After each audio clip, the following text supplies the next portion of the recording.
Hi everyone, मैं प्रिया और अपने चैनल पर आप सभी का स्वागत करती हूँ। तो देखिए, मकर संक्रांति 2024, क्या आप जानते हैं कि 14 या 15 जनवरी कब है मकर संक्रांति? तो देखिए, मकर संक्रांति को लेकर इस बार लोगों के मन में असमंजस की स्थिति बनी हुई है। यह 14 जनवरी या 15 जनवरी को होगा। चलिए जानते हैं कि मकर संक्रांति 2024 में कब मनाई जाएगी। तो जो मकर संक्रांति है वो हिंदू धर्म का एक महत्वपूर्ण पर्व माना जाता है। इस दिन गंगा स्नान और दान का बहुत ही विशेष महत्व है। यह त्यौहार जनवरी माह के 14वें या 15वें दिन ही पड़ता है, यानी मतलब अंग्रेजी कैलेंडर के अनुसार। तो जो मकर संक्रांति का पर्व है वो 14 या 15 जनवरी को ही मनाया जाता है। देश भर में मतलब ये जो त्यौहार है वो कई कई अलग नामों से भी जाना जाता है। हालांकि इसके विपरीत यह त्यौहार चंद्रमा की विभिन्न स्थितियों के आधार पर मनाया जाने वाला अन्य हिंदू त्योहारों में से एक है।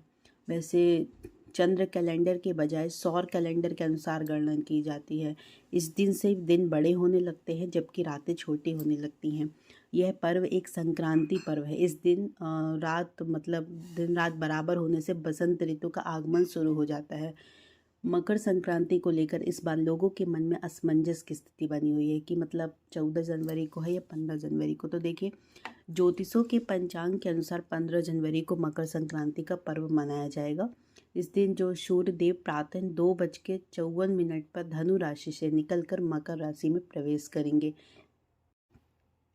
इस अवसर पर शुभ मुहूर्त इस प्रकार रहेगा। देखिए, जो मकर संक्रांति पूर्ण काल है वो प्रातः 7:15 से शाम 6:21 तक ही है, और जो मकर संक्रांति का महापूर्ण काल है वो प्रातः 7:15 से प्रातः 9:06 तक है। तो मकर संक्रांति 15 जनवरी को ही मनाई जाएगी। इस दिन भक्त पूरे विधि विधान से पूजा करते हैं। चलिए जानते हैं तो किस विधि से मकर संक्रांति पर पूजा होती है। पूजा करने के लिए सबसे पहले उठकर साफ सफाई कर लें। इसके बाद अगर संभव हो तो आसपास किसी पवित्र नदी पर स्नान करें। यदि ऐसा ना कर पाएँ तो घर में ही गंगा जल मिलाकर स्नान करें और आचमन करके खुद को शुद्ध करें। इस दिन पीले वस्त्र पहनना शुभ माना जाता है, तो पीले वस्त्र धारण कर सूर्य देव को अर्घ्य दें। इसके बाद सूर्य चालीसा पढ़ें और आदित्य हृदय स्रोत का पाठ करें। अंत में आरती करें और दान करें। इस दिन जो दान होता है ना, दान करने का बहुत ही खास महत्व माना गया है।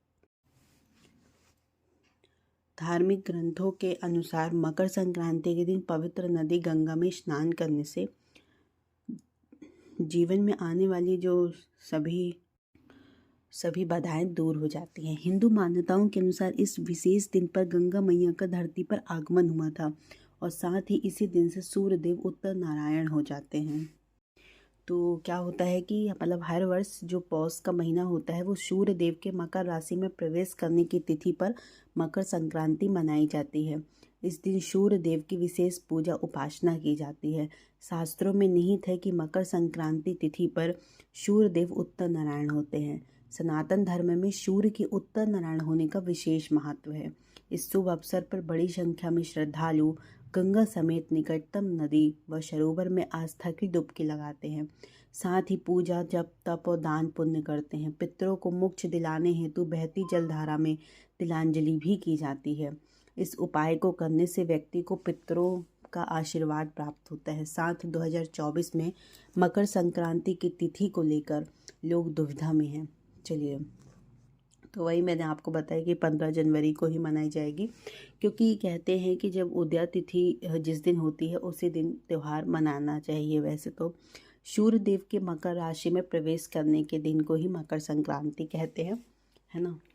अब पूजा विधि ऐसी है कि देश भर में जो मकर संक्रांति का पर्व है वो धूमधाम से मनाया जाता है। इस दिन सूर्योदय के पूर्व उठें और घर की साफ सफाई करें। दैनिक कार्यों से निवृत्त होने के बाद गंगा जल युक्त पानी से स्नान करें। अगर सुविधा है तो पवित्र नदी या सरोवर में स्नान करें। इस समय आचमन कर कर स्वयं को शुद्ध करें और साथ ही पीले वस्त्र धारण कर सूर्य देव को जल का अर्घ्य दें। इसी समय अंजलि में तिल लेकर बहती जलधारा में प्रवाहित करें। इसके पश्चात विधि विधान से सूर्य देव की पूजा करें। पूजा के समय सूर्य चालीसा का पाठ करें। अंत में आरती कर सूर्य देव से सुख शांति और धन वृद्धि की कामना करें। पूजा समापन के बाद आर्थिक स्थिति के अनुरूप दान देना चाहिए। ज्योतिषों की माने तो जो कुंडली में सूर्य ग्रह मजबूत होने से जातक को करियर और कारोबार में ऊंचा मुकाम हासिल होता है। वही कुंडली में सूर्य कमजोर होने से जातक व करियर को या कारोबार में ढेर सारी मुश्किलों का सामना करना पड़ता है। साथ ही धन संबंधी परेशानियां भी आती हैं। ज्योतिष शास्त्र में मकर संक्रांति के मतलब दिन विशेष उपाय करने के बहुत सारे विधान बताए जाते हैं। तो कहते हैं कि मतलब इस दिन जो साथ ही आर्थिक समस्या भी दूर होती है। अगर आप भी जीवन में व्याप्त आर्थिक संकटों से निजात पाना चाहते हैं तो मकर संक्रांति के दिन विधि विधान से सूर्य देव की पूजा करना चाहिए। चलिए वो कौन से उपाय हैं हम जानते हैं। तो सबसे पहली बात तो ये कि जो सूर्य देव है वो ऊर्जा, आत्मा और पिता के कारक माने जाते हैं। कुंडली में सूर्य मजबूत करने हेतु पिताजी की सेवा अवश्य करें। उनके साथ ही उनके मकर संक्रांति तिथि पर कोई उपहार देकर उनका आशीर्वाद प्राप्त करें। ज्योतिषों की माने तो पिता के प्रसन्न रहने या पिता के साथ संबंध मधुर करने से कुंडली में सूर्य ग्रह मजबूत रहता है। इससे करियर और कारोबार के समय के साथ वृद्धि होती रहती है। अगर आप आर्थिक संकट से निजात पाना चाहते हैं तो मकर संक्रांति तिथि पर सूर्य देव की प्रतिमा या छवि लेकर आएं। अब पूजा पाठ के पश्चात सूर्य देव की प्रतिमा या छवि को घर की पूर्व दिशा की दीवार पर लगाना चाहिए। इस दिन से रोजाना उठने के पश्चात सूर्य देव को प्रणाम करें। ज्योतिषों की माने तो रोजाना सूर्यदेव को जल का अर्घ्य देने से कुंडली में सूर्य मजबूत होता है। अतः मकर संक्रांति तिथि से भगवान भास्कर को जल देने की शुरुआत करें। अगर आप पूर्व से जल का अर्घ्य देते हैं तो कुमकुम या लाल फूल मिश्रित जल से भगवान भास्कर को अर्घ्य दें। मकर संक्रांति तिथि पर दान का विशेष महत्व है। अतः इस दिन सर्वप्रथम स्नान ध्यान के बाद बहती जलधारा में काले तिल प्रवाहित करें। साथ ही जल में काले तिल मिलाकर भी सूर्य देव को अर्घ्य दे सकते हैं। इसके अलावा मकर संक्रांति के दिन काले तिल, लाल वस्त्र, गुड़ आदि चीज़ों का दान करें। इस उपाय को करने से कुंडली में जो सूर्य ग्रह होता है वो बहुत ही मजबूत होता है।